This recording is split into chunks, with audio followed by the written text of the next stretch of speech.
जी बिस्मिल्लाहिर्रहमानिर्रहीम। तमाम देखने और सुनने वालों को ज़ीशान अज़हर की जानिब से एक बार फिर खुशामदीद। आज जुमेरात का दिन है 20 नवंबर और आज के दिन लोगों का प्लान आउट होता है कि हमने सैटरडे या संडे को क्या करना है, या हम ये कहते हैं कि सैटरडे और संडे भी ऑफिस है तो घर वालों को बताना है कि हम कितने थके हुए हैं। तो ये तमाम चीज़ें, तमाम बातें जुमेरात, जुम्मा या बुध से स्टार्ट हो जाती हैं और जुम्मे को फाइनलाइज़ कर लिया जाता है चीज़ों को।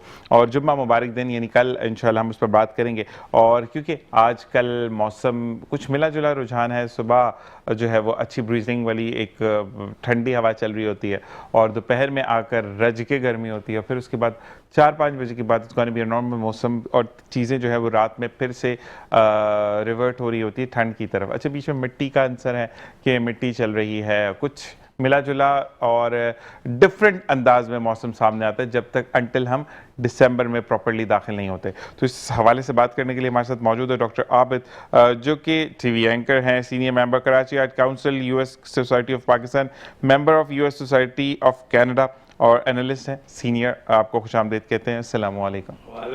कैसे मिजाज है?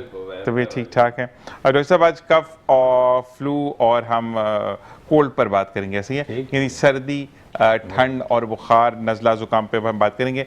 इसी के साथ साथ हमारे साथ मौजूद है। अच्छा जी, आज जब मैंने इन शख्सियत को देखा ना, स्कूल याद आ गया जब सेंट पैट्रिक्स में हम भी चीज़ों को देखते थे।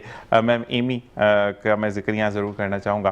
तो मिस समीना जेम्स जो कि हैप्पी पैलेस स्कूल की प्रिंसिपल हैं और आपको खुशामदीद कहते हैं। अस्सलाम वालेकुम। कैसे मिजाज हैं? ओके, आपसे ma'am just continue with you.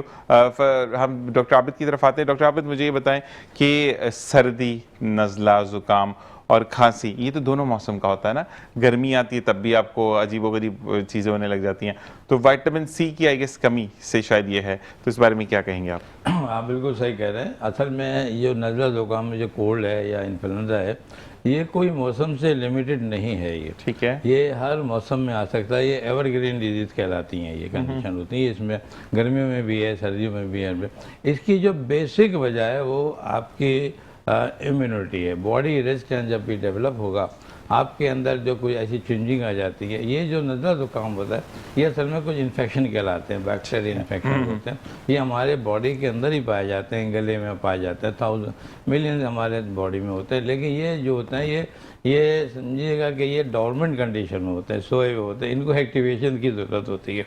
जहाँ बॉडी आपका कम हुआ, समझ वहाँ मौसम थोड़ा सा भी हुआ, गर्मी हो या सर्दी हो, वहीं ये नॉर्मल कंडीशन जो इनकी बैक्टीरियल की है ये डेवलप हो जाती है, एक्टिवेट हो जाती है एकदम इसी में। जब ये एक्टिवेट हो जाती है तो आपकी बॉडी इफेक्टिव हो जाती है इसमें। अब इसके अंदर जो नज़ला ज़ुकाम है, डेफिनेटली इसके अंदर आपका हल्का सा फ्लू शुरू हो जाता है, आपका गले ख़राब हो जाते हैं, आपको बुखार आ जाता है, बॉडी एक हो जाता है, आपका गले की आवाज़ थोड़ी चेंज हो जाती है। ये सब चीज़ें आप समझ लीजिए कि फर्स्ट वीक आप इन्फेंट से लेके ओल्ड एज तक सब में डेवलप होती है।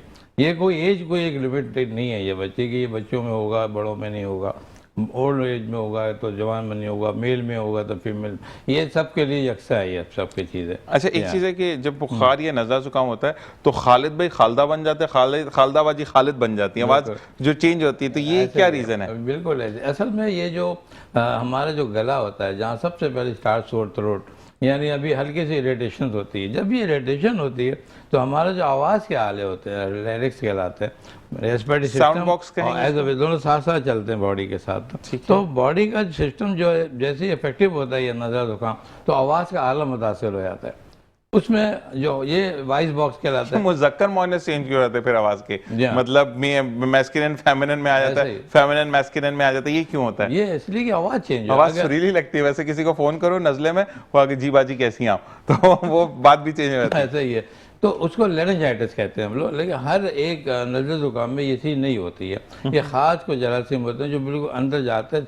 जब ये रेस्पिरेटरी सिस्टम को अटैक करते हैं तो सबसे पहले लैरिक्स बॉक्स को करते हैं ये, तो उसमें सबसे पहले आवाज़ चेंज होती है। हर कोल्ड की जो जिसमें ये ब्रोंकाइटिस होगा, अंदर चेस्ट इन्फेक्शन में शुरू होगा तो पहले आवाज़ चेंज होती है उनकी सारी, किसी की बहुत ज़्यादा, किसी की कम। अब इसमें क्या होता है कि बाद इंजेक्शन बाद जो बीमारियां ऐसी होती हैं जिसमें बैक्टीरिया भी आ जाता है, वायरस भी आ जाते हैं इसमें, जो परमानेंट हो जाती हैं, आगे अंदर बैठ जाती हैं आगे। अब आप उनको डायग्नोज करें, ये डिफरेंट टाइप के हैं बैक्टीरिया होते हैं। इनमें टीबी का भी जरासीम पाया जाता है, इसमें और बहुत से जरासीम होते हैं। अगर खुदा ना खासा टीबी आ गई है आपकी बॉडी में तो आप सोच लें, उसको डिटेक्ट करना बड़ा ज़रूरी है। और टीबी आप डायरेक्ट जो है यानी वो कर बहुत ही डेंजरस माना जाता है हमारे यहाँ। अब तो शुक्र अल्लाह का टीबी थोड़ा कम हो गई है, एक वक्त तक हमारे यहाँ टीबी बहुत ज़्यादा पाई जाती थी, लेकिन अब दोबारा ये डेवलप हो रही है। तो हमें चाहिए कि अपने आप के हाइजीन को कंट्रोल करें। सबसे पहले हाइजीन है आपके। ये छोटे बच्चे को जो आपने देखते होंगे न्यू इन्फेंट है, अब इन्फेंट में कहाँ से जो है वो ये चीज़ें आ जाती हैं, तो उसमें ये होता है हमने जाकर फीडर्स बच्चों के कपड़े बच्चों को जो रखे जाए वो इन्फेक्टेड हो जाते हैं, उनसे ये चीज़ डेवलप हो जाती है, उसकी आबोहवा चेंज उनसे हो जाती है। नहीं, छोटे बच्चों को फिर हम किलो 2 किलो के हिसाब से जब प्यार करते हैं, हमें नजला जुकाम है तो बच्चे ज्यादा इफेक्ट क्या होता है इसमें। बिल्कुल ऐसे लिस्ट करते हैं, लग जाते हैं। हमें ये तो नहीं देखना कि जो आया बंदा उसको कोई बीमारी है या नहीं है। हमारे यहाँ वो जस्ट बस उसको किस करेंगे बच्चों को, ये अवॉइड करना चाहिए थोड़े से, और देखना चाहिए। अब बल्कि ये होना चाहिए कि कॉन्शियस लेवल सब में डेवलप हो, आया कि मुझे पता होना चाहिए कि मुझे इन्फेक्शन है तो मैं बच्चों को किस करूँ या नहीं करूँ, बच्चों को प्यार करूँ या नहीं करूँ। प्यार तो बच्चों पर आता ही है, लेकिन थोड़ा कंट्रोल करके चलना पड़ेगा आपको। बिल्कुल ऐसे ही है डॉक्टर आबिद। और दूसरी बात ये कि ये भी सोचे कि बच्चा बीमार है तो फिर उसको तो बोल भी नहीं सकता, तो ये हमें कहता है जी मैम कैसी हैं आप, ठीक ठाक हैं। आप मुझे बताएं कि सबसे पहले तो हैप्पी पैलेस में गुस्से वाली प्रिंसिपल है या बच्चे आके अपने दुखड़े सुनाते हैं आपको कि मैम ये मसला हो गया, ऐसा मसला है, किस तरीके से हैप्पी पैलेस की मैम जो है वो। मेरा एक्सपीरियंस एज अ प्रिंसिपल, सबसे पहले तो मुझे ये लगता है कि जहाँ आप कंफर्ट जोन कायम कर लेते हैं ना, तो पेरेंट हो या स्टूडेंट हो या आपका स्टाफ हो, वो कंफर्टेबल हो जाता है आपसे अपना हर प्रॉब्लम को शेयर करने में।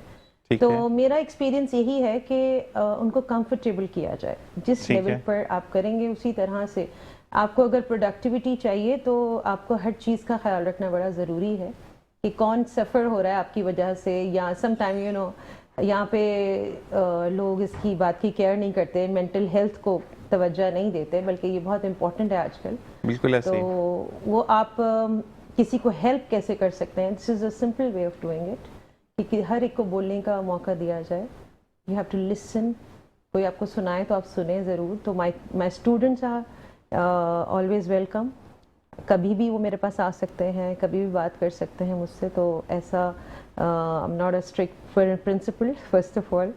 तो मेरा वैसे काफी छोटी उम्र में आप प्रिंसिपल बनी है, बचपन से पढ़ा रही हैं, मतलब जब खुद छोटी थी आई तभी। Was a student when I started teaching. तो क्योंकि इतनी यंग प्रिंसिपल होती नहीं है, प्रिंसिपल थोड़ी सी एजेड होती है, 45 से प्लस जो आती है, तो फिर वो होता है कि वो मतलब जितने भी मैंने स्कूल को गो थ्रू किया, तो अब तो ये है कि वाकई में एक एजेड को रखा जाता है कि वो थोड़ी सी काम हो जाएंगी। स्ट्रेटजीज चेंज हो गई है, वो पुराना हमारे भी दौर में एक इसी तरह से एक प्रिंसिपल का एक होता था कि एक प्रिंसिपल होगी तो वो इस तरह से ही होगी, but now it's quite different. I am playing with my students also. तो ऐसा है यहाँ पे HPGS के अंदर एक्चुअली मेरी जो कहना चाहिए जो हमारा स्ट्रक्चर है वो इस तरह से बेस करता है कि हम लोग हर चीज़ के ऊपर बहुत ज़्यादा, इट्स नॉट अबाउट एकेडमिक कि हम सिर्फ एकेडमिक पे ही फोकस रहें, हम हर तरह से फोकस हैं कि हमारा स्टूडेंट जो है वो फिज़िकली भी इन्वॉल्व हो in sports, in other activities also. हम उसको ऑल ओवर ग्रूम कर रहे होते हैं। अच्छा, कौन सा स्पोर्ट्स करते हैं? मतलब ये तो आता है कि दिल में गुस्सा रखा, आज आ जाओ मौके वाले पंचिंग वंचिंग, नहीं ऐसा नहीं है। We do like you know we are dealing with alpha generation as well as Gen Z. तो ये वो जनरेशन है, जैसे हम लोगों ने जो एक टाइम गुजारा है, वी कैन सिट, हमारा होता था कि हम बैठ के पढ़ते थे, हमारी टीचर बोलती थी, हम सारे लेक्चर्स सुनते थे। लेकिन अब जो है आपको पता है, जितनी जल्दी स्क्रोलिंग उन्होंने सीखी है, जितनी जल्दी उन्होंने टेक फ्रेंडली हुए हैं, और हमें भी उसी अप्रोच के साथ उनके साथ चलना पड़ता है। क्योंकि अगर हम अप्रोच नहीं बदलेंगे, हम उनसे कुछ भी इंटरेक्ट नहीं कर सकते। अच्छा मैम, सबसे पहला सवाल जो बचपन में मेरा भी होता था, और मुझे अक्सर क्योंकि मेरा स्कूल ख़त्म हुआ और फिर कॉलेज जब स्टार्ट हुआ तो आप बड़े हो जाते हैं कॉलेज में, तो ये स्कूल की बात अगर मैं करूँ तो 2012 तक मैट्रिक जब किया तो मेरा बड़ा लड़ाई रहती थी कि यार छुट्टियां क्यों सर्दी में दिसंबर में देते हैं कि जब सर्दी होती नहीं है, और जैसे ही स्कूल स्टार्ट होता है तो सर्दी शुरू हो जाती है। अच्छा, हमारे यहाँ पर ना एक वैसे छुट्टियां दे देंगे हड़ताल के नाम पे, वैसे आप छुट्टियां एक्सटेंड भी तो कर सकते हैं ना। अगर आपने मजीद 10 या 12 दिन बच्चे को दे दी, वो कौन सा आइटम बम बनाते बनाते रुक जाएगा। मकसद ये मुझे समझ नहीं आती कि वो छुट्टियां क्यों नहीं बढ़ाते। और फिर बच्चों की स्ट्रेंथ वैसी कम होती है, टीचर को तो आना ही आना है, प्रिंसिपल को तो आना ही आना है, प्रिंसिपल भी इंसान है, टीचर्स भी इंसान है, उनको भी ठंड लगती है। ये कहने की बात होती है, जाहिर सी बात है जब आप एक प्रोफेशन में होते हैं, अब यहाँ पर तबीयत खराब है कुछ भी है, मुझे शो प्रेजेंट करने आना है क्योंकि मैं होस्ट हूँ शो का, तो मकसद आपका भी यही है कि you are hosting with your principality, तो सिमिलरिटी विद टीचर्स भी, तो क्यों छुट्टियाँ नहीं दी जाती उस टाइम पे जब ठंड होती है। अच्छा Zeeshan, if I come to a point, जैसे हम बात करते हैं ना कि हम एक ग्लोब, जो हम अब हमारा वर्ल्ड जो है ना बिल्कुल एक ग्लोबल विलेज टाइप हो गया, it's very easy to access to anyone, you know. अगर मैं बात करती हूँ तो हमारे यहाँ condition, it's not an extreme condition कि जिस पे मैं बोलूँ कि हमें छुट्टियाँ देनी ही चाहिए, विंटर वेकेशंस, यू नो। यहाँ पे हम लोग 10 डेज वेकेशंस तो चले देते हैं, वो एक बन गया है, एक हमारे ट्रेडिशन बन गया है, हमने इसको 10 दिन छुट्टियाँ देनी है विंटर वेकेशंस। और अगर नहीं भी दें, आपको पता है एक्सट्रीम वेदर्स के अंदर लोग सरवाइव करते हैं, एक्सट्रीम वेदर माइनस में बच्चे स्कूल जाते हैं, तो why not here, you know. मसला ये कि वहाँ पे फैसिलिटीज भी वैसी होती है ना। हाँ। यहाँ पे ये है कि हमारे यहाँ तो आपको पता है कितना वेदर जाता है। नहीं, मकसद ये है कि देखिए आपका स्कूल जो है ना वो रिनोनेबल स्कूल है।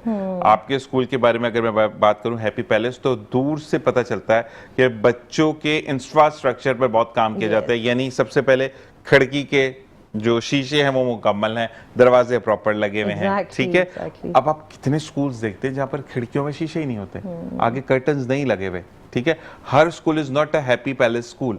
तो जो हैप्पी पैलेस नहीं है, मतलब अगर आप इसको तशबीह देते हैं महल में, तो आप चीजों कर रहे हैं ना, झोंपड़ी वालों की भी बात करें जिनके पास ना कर्टन्स हैं ना कुछ है। हम इस बारे में आपसे बात करेंगे एक ब्रेक के बाद। देखते रहिए मुस्कुराती सुबावत ज़ीशान सर।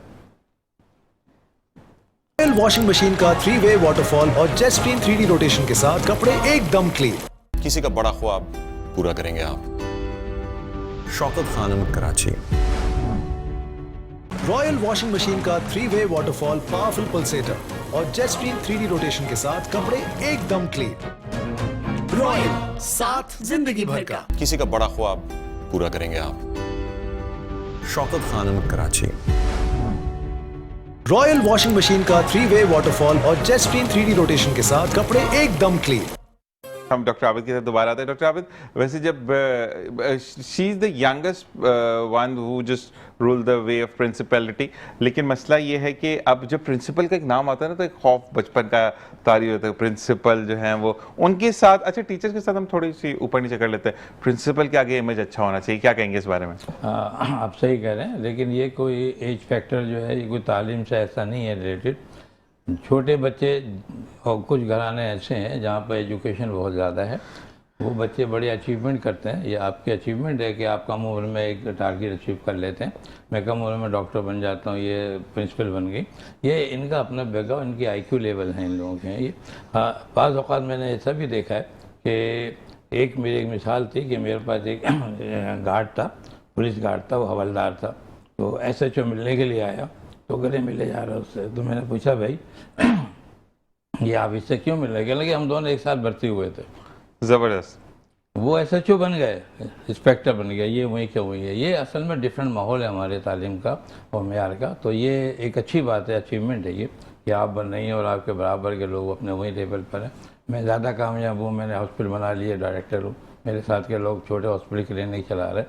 ये अपनी एक स्ट्रेटजी है कि आपने किस माहौल में रहते हैं और आपका माहौल क्या है। आपका वो जो बात थी कि विटामिन C के हवाले से थी ना, बताई थी, वो हमारे तो उस टाइप का ना।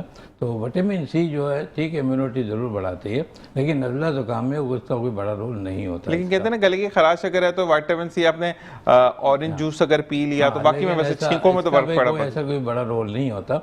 बहुत लार्ज डोजेज अगर हम देते हैं तो फिर वो जाके कुछ इफेक्टिव पड़ जाता है। इसके साथ बॉडी रेजिस्टेंस बढ़ाने के लिए आपको अपने पूरी डाइट पर तवज्जो देनी पड़ती है। आपके जो है वैक्सीनेशन जानते हैं, स्कूल की जो पहली क्लास है वो बहुत इंपॉर्टेंट होती है इसमें। बच्चों की बीमारी में, बड़ों की बीमारी में। आपकी वैक्सीनेशन इतनी इंपॉर्टेंट है, और डाइटरी चार्ट जो बच्चों को अडेप्ट किया जाता है, वो ये सब चीज़ें बनती हैं आगे जाके। तो इसके अंदर जो नज़ला ज़ुकाम में कोल्ड जो होता है हमारा, ये हमारा इन्वायरमेंटल है। इन्वायरमेंटल में ये होता है, आप देखें ना घर में सफाइयाँ ना बाहर हाइजीन डेवलप होती है। तो हमारे यहाँ तो है ये, क्यों ना जाके आप देखें बाहर के मुल्कों में, हम देखें जहाँ कोल्ड वेदर ज़्यादा होता है, तो वहाँ कोल्ड होता ही नहीं है, वहाँ कोल्ड ही नहीं होता किसी को, कोई नज़ला फ्लू तो वहाँ होता ही नहीं है। इसका मतलब ये हुआ कि ये जितने हमारे जो कोल्ड वेदर, ये सफाइयाँ, ये जब ये पेनिट्रेशन हो जाती है इनकी मौसम के अंदर और घरों बाहरों में, तो फिर ये बीमारियाँ हमारे यहाँ डेवलप होती हैं और बड़ी सख्त होती हैं। आपको मालूम है कि जब ये कोरोना आया था, तो हमारे इससे पहले फ्लू हो चुका था, हमारे यहाँ मुल्क में आ चुका था। ये बताइए 70-80 के दरमियान फ्लू का भी वही रोल था जो कोरोना का था। इतना डेंजरस फ्लू माना जाता था, बाद में आहिस्ता आहिस्ता सब के वो एक क्लास में आ गया। अब तो कोरोना भी बहुत नॉर्मल भी लेते हैं। देखें, अब कोरोना भी 2-3 साल के अंदर अंदर वो आ गया, वो साइड में आ गया। अब ये हाँ, लेकिन अभी भी ये है क्या, जिसको फ्लू होगा उसको कोरोना सस्पेक्ट होगा, हाँ, लेकिन क्वारंटाइन होना नज़ला जरूरी जिसको है। जुकाम नज़ला होगा उसको नहीं होगा। फ्लू में आता है ये, फ्लू की कॉम्प्लिकेशन अलग आती है, नज़ला जुकाम अलग चीज़ है। असल में दुनिया में इतना हैरस फैला दिया गया था, डर फैला दिया गया था, लोगों को मारना शुरू हो गए थे या मरना रोग शुरू whatever। देखिए हर मिथ यहाँ पर मौजूद है, मैम भी इससे एग्री करेंगी कि इससे तो मरना ही मरना, वो बंदा नहीं भी मरने वाला कोरोना होकर मर जाता था। तो मकसद ये है कि हमें हौसला अफजाई करनी, हौसला शिकनी नहीं करनी है। वैसे एक पेशेंट ने कॉल की है, जो खुरम नाम है उनका, वो कहते हैं कि चीज़ें मैं बहुत ज़्यादा जल्दी मतलब पिक नहीं कर पाता, या बात जैसे फर्ज करें हम छोटी शॉर्ट टर्म पे बात करते हैं, उनको फुल फॉर्म चाहिए होती है बात की। तो इसके लिए कोई इलाज या कोई तरीका? देखिए ये डिले माइलस्टोन कहलाते हैं। ये बाद औक़ात बच्चे पैदाइशी ऐसे होते हैं, बाद में आगे डेवलप आते हैं, कोई इंसिडेंट्स हो जाते हैं इस तरह से, कोई माहौल ऐसा आप डेवलप कर लेते हैं। मैंने कहा ना कि वो स्टेटस, तालीमी स्टेटस बड़ा इंपॉर्टेंट होता है। उसके घर में बाद सब बच्चे स्लो बात कर रहे हैं, स्लो हो रहे हैं, माइलस्टोन के बच्चे वहाँ मौजूद हैं बच्चे, तो ये उनके माहौल होता है। हर कोई शख्स इस तरह से नहीं होता, उसको चाहिए कि वो अपने आप को कम्पीट करे, अपने कंपैरिजन करे लोगों से और अपनों को बेहतर बनाए, इम्प्रूव करे। अगर कोई बीमारी डिटेक्ट हो रही है तो डॉक्टर के पास, डॉक्टर आबिद से रब्ता करें। खुरम, आपने आया कोई सुन लिया होगा और बिल्कुल नंबर भी चल रहा होगा डॉक्टर आबिद का, नहीं तो आप ऑफिस के नंबर पे कॉल कर सकते हैं। होप खुरम आपको अब दवाई ज़रूरी हो जाएगी। अच्छा मैम, आपकी तरफ आते हैं, मुझे ये बताएं कि कोरोना सिचुएशन में क्या किस तरह पैनिक हो गया था सब तरफ, तो हैंडल किस तरह किया आप लोगों ने? सर सिंपली हमारे लिए बहुत डिफ़िकल्ट था वो टाइम, बिकॉज स्टूडेंट्स को ऐसे छोड़ा नहीं जा सकता था, उनका एजुकेशन के साथ इंटरेक्शन रहना was very important. Then most of like everybody switch to online system. तो ऑनलाइन सिस्टम के लिए हमने कुछ प्लेटफॉर्म्स इस्तेमाल किए जिसके थ्रू हम बच्चों के साथ फिर इंटरेक्ट करते रहे, रेगुलरली इंटरेक्ट करते रहे उनके साथ। और this interaction was actually why it was very important. बच्चों की एक रूटीन होती है, रेगुलरली कमिंग टू स्कूल, जो काम वो एक क्या कहना चाहिए, एक यूनिवर्सल लॉ बना होता है उनके लिए। तो उसी तरह से अगर हम देखें तो वो बच्चों का टीचर्स को देखना, उनसे बात करना was a therapy to them even. और उस तरह की सिचुएशन में जब हर तरफ डिप्रेशन था, तो we were doing this work, talking to them, चीज़ें डिस्कस करना, उनको ऐसा फील कराना कि एवरीथिंग इज़ नॉर्मल। तो that was a difficult task. हम सब शायद उस वक्त एक डिप्रेशन के फेज में थे, but keeping things normal in a way कि हम ऑनलाइन बात कर लें। अच्छा, आप उस वक्त भी हैप्पी पैलेस में ही थी? No, I was somewhere else. ठीक है। हाँ। क्योंकि एक साइमा अली एक आपकी स्टूडेंट है, उन्होंने कहा कि मेरी शादी हो चुकी है, मैं इस दफ़ा एक बच्चा मेरे पास है, उनका अपना ही होगा नेचुरली, तो वो कह रही हैं कि मैं लेकर आई हूँ कि मैम को देखकर बहुत अच्छा लग रहा है, और वो आपको सलाम भी कह रही हैं। अच्छा मैम, आप you are the one just who go through with the principal ही हैं, या आप क्लासेस में जाकर क्लास भी कोई अटेंड करती हैं, यानी कोई सब्जेक्ट को आप टीच करती हैं? I do teach actually, basic तो हम लोग टीचर्स ही हैं, और I still take classes. Sometime I get chance to go and step in and do anything with the. अच्छा, फेवरेट कौन सा सब्जेक्ट है इसको पढ़ा के मैम समीना को इतना वो होता है ना कि यार ये वाली अगर टीचर मिसिंग है, ये सब्जेक्ट तो मैं खुद ही पढ़ाने जाऊंगी? History and geography is my. जबरदस्त, मतलब बहुत ऊपर वाले हैं। मैंने कहा ये बोलेंगे केमिस्ट्री या फिजिक्स, तो मैं बोलूंगा केमिस्ट्री इज गुड, लेकिन फिजिक्स थोड़ी सी मुश्किल हो जाती है। History and geography is one of my favourite, and then English literature of course. तो वो तो आपकी अंग्रेजी से पता लग रहा है, वो तो बेचारे को हमने उर्दू बुलवाया क्योंकि हम नेशनल टेलीविजन पर हैं और उर्दू। लेकिन ये मुझे अच्छा लगता है कि जब मेरा पाकिस्तानी कोई भी बंदा आकर जिसको अंग्रेजी पर गिरफ्त और वो उर्दू में बात करता है, क्योंकि प्राउड टू बी पाकिस्तानी अल्हम्दुलिल्लाह। तो मुझे ये बताएं कि आपका स्कूल विजिट भी करता है जगहों पर, या वो अब एक जो टर्मिनोलॉजी है साल में एक दफ़ा बच्चों को आउटिंग पे लेकर गए, वो फिर क्रिसमस पार्टी आपकी जो आती है, क्योंकि मैं सेंट पैट्रिक से था तो हम क्रिसमस पार्टी भी करते थे और फिर ईद मिलन पार्टीज होती थी, तो इसके अलावा और कोई एक्टिविटी नहीं थी जैसे कि कहा गया महीने में बच्चों को बाहर लेकर जाओ? नहीं, हमारे यहाँ बहुत ज़्यादा ऐसे जैसे अभी मैं आपको बताई थी, हम सिर्फ एकेडमिकली फोकस नहीं है, हम लोग बाकी सारे एरियाज के ऊपर फोकस्ड हैं। अभी हमने लास्ट ट्यूसडे को हमने दारुल सुकून को विजिट किया है, दारुल सुकून ओल्डर पीपल होम। एक्चुअली हमारा अब जो मुआशरा है it's just going in a very different direction. हमें अपने बच्चों को वैल्यूज सिखानी है। हमारे ग्रैंड पेरेंट्स, हम वहाँ पर उनको लेकर गए, विजिट करवाया, ऐसे लोगों से वो मिले जो इस अपनी एक ओल्ड एज जो है वो उस घर में गुजार रहे हैं, इस गोल्डन एरा को वो किस तरह से like you know they are enjoying there, but ये विद एक इमोशनल वो था उनके लिए भी एक टूर था टू सी देम, और फैमिली से दूर रहना, ताकि उनको ये बात वैल्यू कर सकें कि हम जब हम भी बड़े होंगे तो हम अपने पेरेंट्स का खुद ध्यान रखेंगे। अब उनके अंदर ये चीज़ डालना, उनको ये समझाना, बिकॉज आपको पता है जैसे मैंने कहा कि ये generation is very fast generation और बहुत क्विक काम करना चाहती है, और आज छोटा बच्चा भी आप पकड़ा दो ना फ़ोन तो he can manage the phone well. तो इस तरह की सिचुएशन के अंदर ऐसी चीज़ों को हम लोग बहुत ज़्यादा इनकरेज कर रहे होते हैं। जैसे दिस ट्रिप वाज एक्चुअली हमने इसका बेसिक हमने ये रखा था कि we are adopting a grandparent. तुझे आज जैसे देख लें, आज चिल्ड्रन डे है, तो चिल्ड्रन डे के हिसाब से हमने इस प्रोग्राम को सोचा था कि हम जाएंगे उन ग्रैंड पेरेंट्स को, ये बच्चे मेरे जो स्टूडेंट्स हैं, they will adopt them, they will talk to them, उनकी स्टोरी सुनेंगे, उनसे बातें करेंगे। तो वो इतना हमारा खूबसूरत एक्सपीरियंस रहा वहाँ जाना, उनके साथ बैठना, और उनकी मैंने आई कैन सी उनके आंखों में आंसू थे मेरे स्टूडेंट्स के, और इवन वो उनको ऐसा फील हो रहा था, some were crying also for that, कि इस तरह से उनके बच्चों ने यहाँ पे इनको क्यों छोड़ा हुआ है। नहीं, दूसरी बात ये कि मैं ये तो कहता हूँ ma'am, with sorry to interrupt you, ऐसे बच्चों पे तो प्रॉपर वाली लानत है कि जो अपने वालिदैन को छोड़ते हैं, यानी आपको दुनिया में लाने का जो जरिया है, मतलब अगर वो विद सॉरी, ये नेशनल टेलीविजन है, मैं एक बहुत गंदी बात करने लगा, विद सॉरी, अगर माँ या बाप डिसीजन लेकर अबॉर्ट करवा देते तो आज आप दुनिया में नहीं होते। ठीक है, आप कौन होते हैं, आपकी औकात क्या है कि आप अपने वालिदैन को ओल्ड एज होम में छोड़कर जा रहे हैं। तो बड़ा अफसोस होता है जब मुझे कभी कभार बोलते हैं ना कि ओल्ड एज होम का विजिट करो, कि वहां जाकर, मैं इस मामले में थोड़ा सा हूं कि मैं वो प्रोग्राम कंडक्ट ही नहीं कर सकता, क्योंकि वहां जाकर इमोशनली अटैच होना।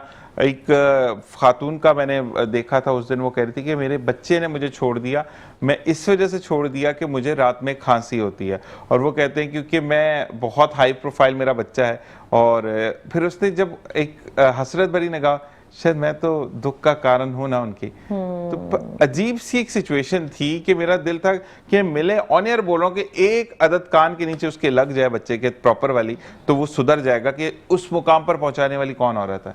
ही औरत है ना, ये ही है बिल्कुल। इस चीज को हमने बिल्कुल प्रमोट किया कि ये आगे, इसको हमने सिस्टम को रोकना है, इसको हमने बढ़ाना नहीं है। हमारी आने वाली जो नस्लें हैं, हमारी फाउंडेशन, हम उसको स्ट्रेंथन करें, हम उसको बताएं। ओल्ड एज होम होने चाहिए, मैं खुद कहता हूँ, लेकिन रहने के लिए नहीं, वहां पर वो जाएं। क्योंकि डॉक्टर आबिद हेल्दी एक्टिविटीज करें, जैसे कि बच्चों को हैप्पी पैलेस लेकर गया तो वहां पर जाकर उनको क्रिकेट खिलाएं, उनको बैडमिंटन खिलाएं, उनको खिलाकर एक स्पेसिफिक टाइम हो, सुबह 10 बजे जा रहे हैं, 3 बजे वो वापस घर आ रहे ट्यूशन लेकर। दैट इज बेसिकली, क्या कहते हैं डॉक्टर आबिद? आप सही कह रहे हैं, ये सारी बातें, ये बड़ी खुशी की बात है कि प्रिंसिपल मौजूद है।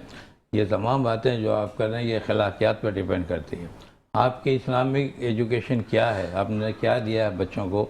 यही बच्चे जो बड़े होकर इस किस्म की हरकतें करते हैं कि माँ बाप को रिस्पेक्ट नहीं करते, बड़ों को रिस्पेक्ट नहीं करते। देखिए ये प्राउडनेस आती है, और प्राउडनेस हमारे मज़हब में बिल्कुल कुफ्र की हैसियत रखती है। ऐसे ही है, हमें इन चीज़ों पर ख्याल रखना चाहिए। मैं एक इदारे में होता हूँ जिसमें मुझे उसमें मेरे पास जब केस आए थे कि भाई मेरे एक औरत ने कहा कि मेरे बच्चों ने मुझे घर से निकाल दिया। ये आज से 4-5 साल पहले की बात थी। तो मैं इदारे का था, मैंने पुलिस में लोगों से मिला मैं, तो अब ये कानून बन गया है, कानून बन चुका है कि अगर वालिदैन अगर FIR कटाएं बच्चों के खिलाफ कि उन्होंने उस पर जुल्म किया है तो बच्चों को अरेस्ट कर लिया जाएगा। बहुत अच्छा है। समझा, ये बड़ा ज़बरदस्त ये और अरेस्ट होने के इतनी कुटास लगी उन बच्चों की कि बिल्कुल। दुनिया और देखे। ये अब ये बाकायदा ये मौजूद है, लेकिन हमें अफसोस होता है कि ये हमारी ये अखलाक हम मुसलमानों में कम है, जबकि बाहर के लोगों में अंग्रेज में बहुत ज़्यादा है। वो अच्छा। पाए वो बिल्कुल सेफ हर चीज़ से मोहब्बत से पेश आ रहा है, हम मोहब्बत से पेश नहीं आते। नहीं बिल्कुल डॉक्टर आबिद, मैं एक बात कहूंगा, ब्रेक के बाद एक सवाल आपके लिए और है जो सवाल कर रहा हूँ, वापस आके आपसे जवाब लेता हूँ कि मदरसे के अंदर ही हाफिज क्यों बनता है, स्कूल से कोई हाफिज या आलिम क्यों नहीं बनता, वो इंजीनियर और डॉक्टर की तरफ क्यों जाता है, ये आपसे सवाल रहेगा। ब्रेक के बाद देखते रहिए मुस्कुराती सुबावित। जीशान है सर। और आज बताते चलें कि हमारे साथ इस वक्त पैनल पर मौजूद हैं, कैमरा पर हमारे साथ भट्ट साहब एज यूजुअल, रमीज खान जो कि प्रोड्यूसर एंड डायरेक्टर हैं, हमारे बासित भाई, खुर्रम भाई, हमारे फराज भाई जो कि नाइट शिफ्ट के हैं, इस वक्त हमें ज्वाइन कर चुके हैं, और इसी तरीके से कारवा चलता है। आदिल भाई हों, हमारे आसिफ भाई हों, या हमारे जो एक और भाई हैं उनका नाम मुझे इरफान भाई, तो ये तमाम टीम वो है जिसकी वजह से जिनके लिए हम ये कहते हैं कि ये टीम ना हो तो हम काम नहीं कर सकते। और दूसरी बात ये कि तमाम देखने वालों से ये गुजारिश है कि हमारे जो कि पैनल में मौजूद आसिफ भाई हैं, उनकी वालदा की तबीयत बहुत नासाज है, तो वो अल्लाह ताला उनको सेहत व कामला अजला नसीब फरमाए।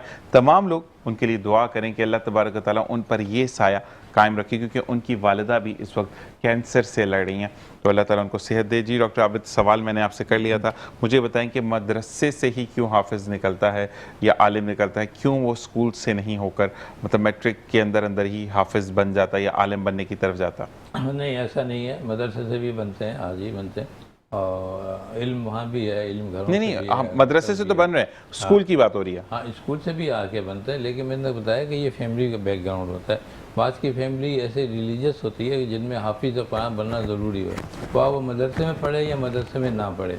लेकिन बाद ऐसे होते हैं, जैसे अब फर्ज कर लो मेरा फैमिली है, मैंने बहुत कोशिश की कि मेरा बच्चा कोई हाफिज़ और कुरान बन जाए, मगर वो एक अच्छा डॉक्टर तो बन गया, लेकिन वो हाफिज़ कुरान नहीं बना। सिर्फ उसको कुरान पढ़ लिया, हदीस पढ़ ली, सब पढ़ ली। ये कोई मैं कहता हूँ ये जेन्स में होता है, आपके जो है अल्लाह ताला चुनता है आपको, जेनेटिकली भी होते हैं लोग ये, और कुछ की सोच होती है स्टार्टिंग से कि हमने किस तरफ जाना है वगैरह। तो ये ऐसा कोई और नहीं है कि हम क्यों बने या वो डॉक्टर क्यों बना, वो हाफिज़ क्यों बना। हर एक की अपना एक स्ट्रेटजी होती है वो जो बनती है। मैं ये समझता हूँ कि ये सब जो सबसे पहले जो प्राइमरी हमारी स्कूल की सतह है वो इसमें बहुत रोल प्ले करती है। इंसान का जो माइक का जो मैडम बनता है, माइक होता है, वो उसी से क्लास से होता है स्टार्टिंग में।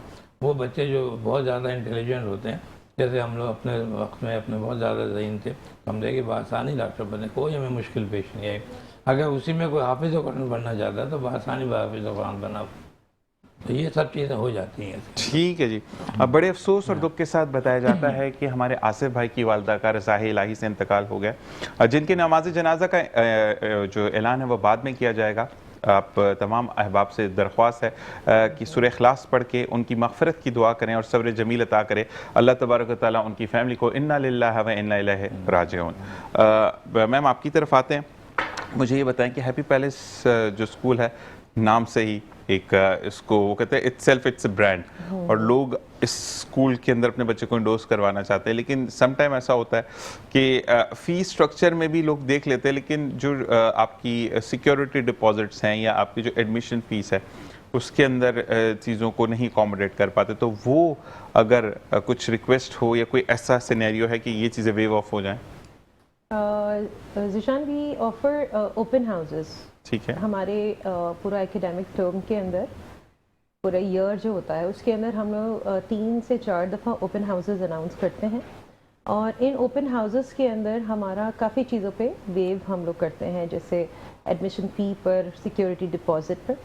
और ये ओपन हाउसेस बहुत ऐसे लोगों के लिए जो एडमिशन्स लेना चाहते हैं but they are unable to pay that much of admission fee, या ऐसे उनको लगता है, तो यहाँ पर उनके लिए ये सुनहरी मौका होता है जिसके अंदर उसको ये इस चांस को अवेल कर सकते हैं। जैसे हम लोग जनवरी एंड में फ़ेब के स्टार्ट के अंदर ओपन हाउस अनाउंस करने वाले हैं, और ये बहुत बड़े पैमाने पर होता है, हमारे माशाल्लाह से 47 कैंपसेस हैं माशाल्लाह।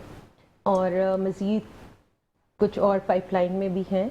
अल्लाह ताला और मज़ीद तरक्की दे, आमीन। वो हमारा जो बेसिक कॉन्सेप्ट है कि कराची के अंदर जितना भी बच्चा है, जितने भी हमारे पास स्टूडेंट्स हैं, उनको एक क्वालिटी एजुकेशन दी जाए। We are not having a lot of like it's not a heavy tuition fee और या रेगुलर फ़ी स्ट्रक्चर हमारा बहुत मुश्किल नहीं है। हम इसी कम फ़ी के अंदर वो फैसिलिटीज़ दे रहे हैं जो हमारे यहाँ स्ट्रीमलाइन स्कूल्स प्रोवाइड कर रहे हैं, जिनकी फ़ी ही 30, 40, 50 इस तरह की। हाँ, 3 महीने की फीस एक स्कूल की है जिनका 1,25,000 का वाउचर तो मैं देख चुका हूँ। तो मुझे हैप्पी पैलेस का बड़ा अच्छा लगता है, ग्राउंड बड़ा ज़बरदस्त है। ग्राउंड जैसे कि हमारा सेंट पैट्रिक्स का एक ही ब्रांच है, लेकिन हमारा ग्राउंड अच्छा खासा है। अगर आप Yes, सबने I देखा होगा know, yeah. क्योंकि सेंट पैट्रिक्स कुछ ढगा छुपा तो है नहीं किसी से, तो सेंट पैट्रिक्स का ग्राउंड बड़ा ज़बरदस्त है। तो मैंने हैप्पी पैलेस उस दिन भी देखा गुजरते हुए, तो मैंने कहा ये ग्राउंड जिस स्कूल में हो, बच्चों के अंदर हेल्दी एक्टिविटीज होती है। वरना आजकल तो फ्लैट के अंदर ही स्कूल खोल लिया, बच्चे वो लंच के लिए भी एक एक करके जा रहे होते हैं। तो ये चीजें थोड़ी सी बच्चों की हेल्थ के लिए भी बुरी हैं। बिल्कुल सर, यहाँ पे हमारे इंफ्रास्ट्रक्चर के पे बहुत ज़्यादा काम किया हुआ है और जो हमारे हायर मैनेजमेंट हैं बहुत मैं कहूँगी कि उनकी काविशें हैं, ये उनकी हार्ड वर्क है जो आज पे ऑफ हो रहा है। इसके जैसे हमारे chairman sir Asif and chairperson ma'am Maleeha हैं, फिर हमारे एमडीज़ हैं हसन खान, अतर खान और फैज़ान खान। ये हमारी हायर मैनेजमेंट है और ये बहुत स्ट्रॉन्ग है। जैसे विजनरी हैं, विजनरी लीडर्स हैं, इन्होंने जो विजन रखा हुआ है ये उसको पूरा भी कर रहे हैं।